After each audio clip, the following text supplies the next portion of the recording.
What if I told you that every story you have ever heard, and I mean every single one, belongs to an African spider god? Every legend, every fable, and every tale that had been told around a fire, all of it belongs to him. And his name is Anansi. He is from the Akan people of Ghana in West Africa, and his story is older than any civilizations that ever tried to erase it. But did you know how he owned all the story? He did not inherit the stories, and he did not discover them. Instead, he walked up to the most powerful being in existence, the sky god himself, and bought them. Not with gold, armies, or power, but with his mind. And this is his story.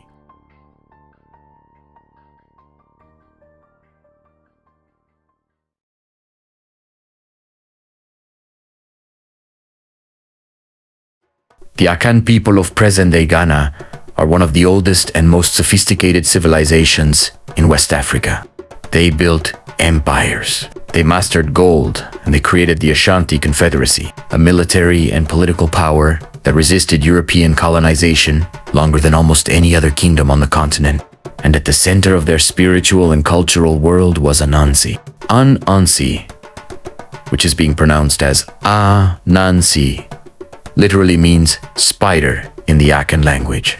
He is depicted as a spider, or as a half-man, half-spider being, small, eight-legged, and easily overlooked. And that is exactly the point.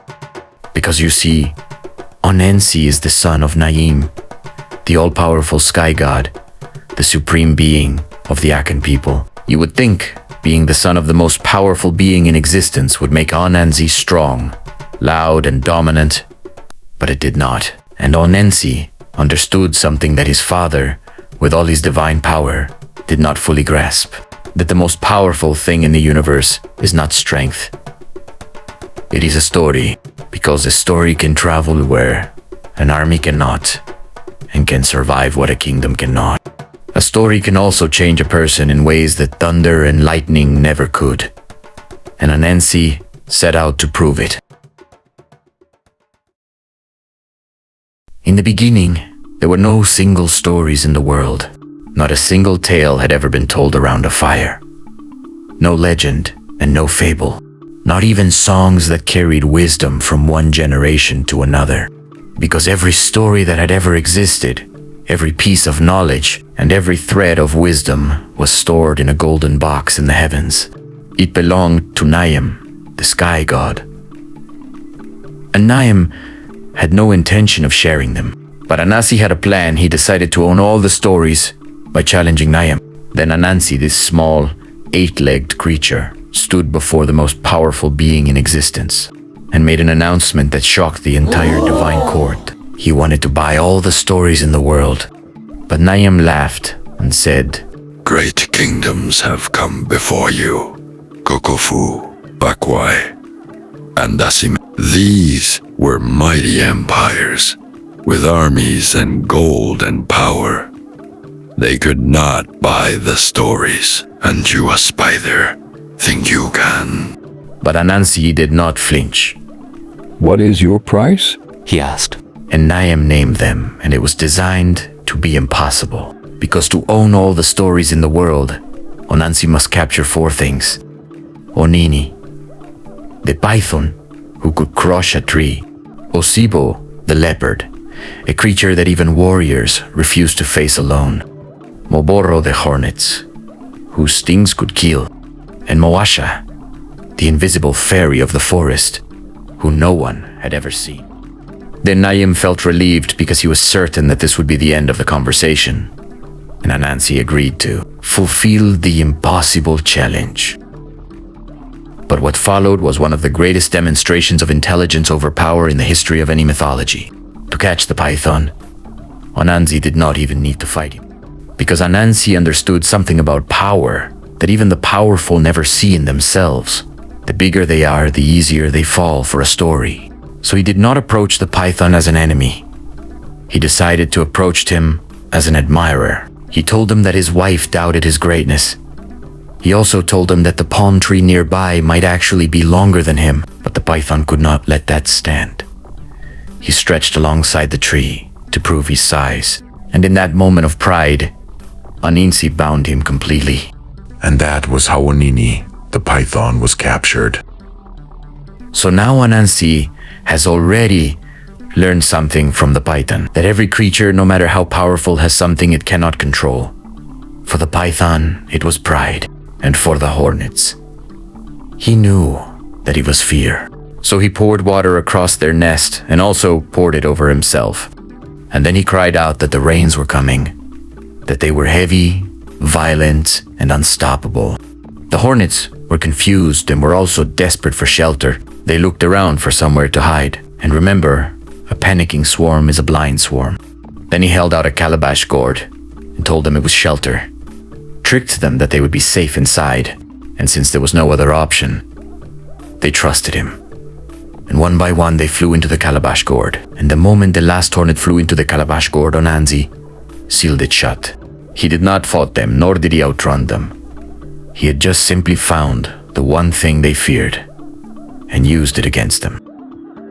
Now the leopard was the most dangerous of them all, not because of his speed and not because of his claws, but because unlike the python, he had no vanity to exploit, and unlike the hornets, he had no fear of storms. So Anansi did not try to trick his mind. He tricked his path. He simply dug a hole, deep, wide, and impossible to escape, then covered it with leaves so perfectly that even the forest floor did not know it was there. And then he positioned himself and spoke enough words to make the leopard take one step into the wrong direction. But before the leopard could realize that he was being tricked by Anansi, he fell into a hole dug by Anansi, who never once raised a hand against him, because Anansi understood something that the leopard could never understand. And it was that you do not need to be stronger than your enemy. You just need to be one step ahead.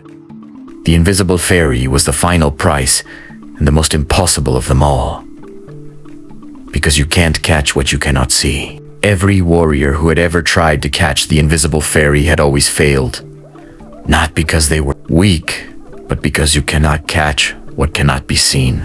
But Anansi had watched and studied her, and he had noticed something that everyone else had overlooked. Anansi noticed that every single time someone gave her something, she always expressed her gratitude, and it was not a weakness, it was just simply who she was. But Anansi saw in that courtesy the most elegant trap he had ever designed. So he carved a doll from wood and covered every inch of it in sticky tree gum, and placed the finest food he could find before it as an offering right beneath the odum tree. And it was the place the invisible fairy loved the most. Then the fairy came and she saw the food. She sat and ate them slowly, savoring every bite. And when she was finished, she turned to the doll and said thank you, but the doll said nothing. She frowned and said it again, but this time louder and clearer. But the doll still did not respond. The invisible fairy could not understand why this small wooden figure was ignoring her, and she felt something she had rarely felt before: disrespect. And in anger, she raised her hand and struck the doll. The moment her hand touched the gum, she was stuck to the doll and she was unable to move. She pulled and fought with every ounce of her ancient power, but the gum held her, the invisible fairy of the forest, and the final impossible. Price had been caught, not by a trap of force, but by a trap of understanding. And Anansi had not even tried to see her. He had simply seen her nature, and that was enough. Then Anansi returned to heaven with all the price Naima requested for the python, bound and helpless, the hornets sealed inside their gourd, the leopard trapped beneath the earth, and the invisible fairy caught by her own courtesy. He laid them all before Naim, the sky god, the supreme being of the Akan people, the most powerful force in existence, looked down at what the spider had brought and said nothing. The entire divine court went silent, because everyone in that moment understood what had just happened. Naim had been proven wrong by Anansi, and so he rose before his entire court, before every god and spirit that had ever doubted that a spider could do what kingdoms could not. And he said, The stories of the world no longer belong to me from this day. They now belong to Anansi. Let them be called Anansism, which means spider stories. Now and forever. And just like that, every story that had ever existed, every tale that would ever be told, and every legend that would ever travel, from one generation to the next, belongs to Anansi. But the story does not end there, because what Anansi was about to discover has a way of revealing the parts of us we thought we had outgrown. And what happened next would humble even the god of stories himself. Part 2 coming soon.